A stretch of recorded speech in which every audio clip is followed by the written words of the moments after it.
In 1967, Israel conquered Gaza and West Bank, Golan Heights. And from that point on, almost immediately, incidentally, U.S. relations with Israel changed radically at that point. And that's quite important. But the U.S., that's us, has a decisive, you and I have a decisive role in what happens there. It's not something far away. Whatever Israel does, it's because you and I permit it to happen. It's the United States who provides the massive support for everything that goes on.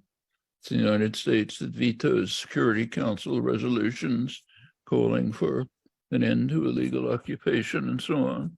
So it's not remote. It's our responsibility. We should not forget. That changed substantially in 1967. Prior to that, U.S. relations with Israel were friendly, but not particularly unusual. In fact, Israel's main military support was coming from France. Its nuclear programs were developed with French inputs. U.S. was not supporting them. So 67 changed everything. Israel performed an enormous service to the United States. It destroyed secular Arab nationalism. The United States had taken over domination of the Middle East from Britain. Britain had previously run most of the world, particularly the United States. But in 1945, Britain essentially took over the mantle of global domination from Britain, and the Middle East was a central component. There was a conflict in the Middle East, many conflicts. Britain, throughout its control, had tended to support radical Islam in opposition to secular nationalism. For good reasons, secular nationalism can get out of control. Radical Islam, they assume, they can maintain control over it.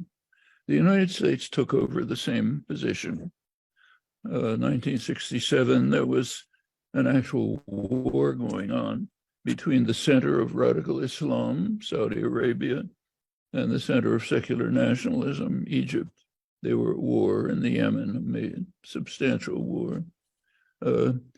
Israel destroyed secular nationalism, supported radical Islam, started a love affair with the United States. It was a tremendous gift. It also changed American discussion. Prior to that, Israel had not been a huge issue, even among American Jews. In fact, prior to 1967, there wasn't even much talk about the Holocaust. Holocaust museums, Holocaust studies, all of this is post-1967. Everything changed significantly. And at that point, Israel began a program of systematic expansion into the occupied territories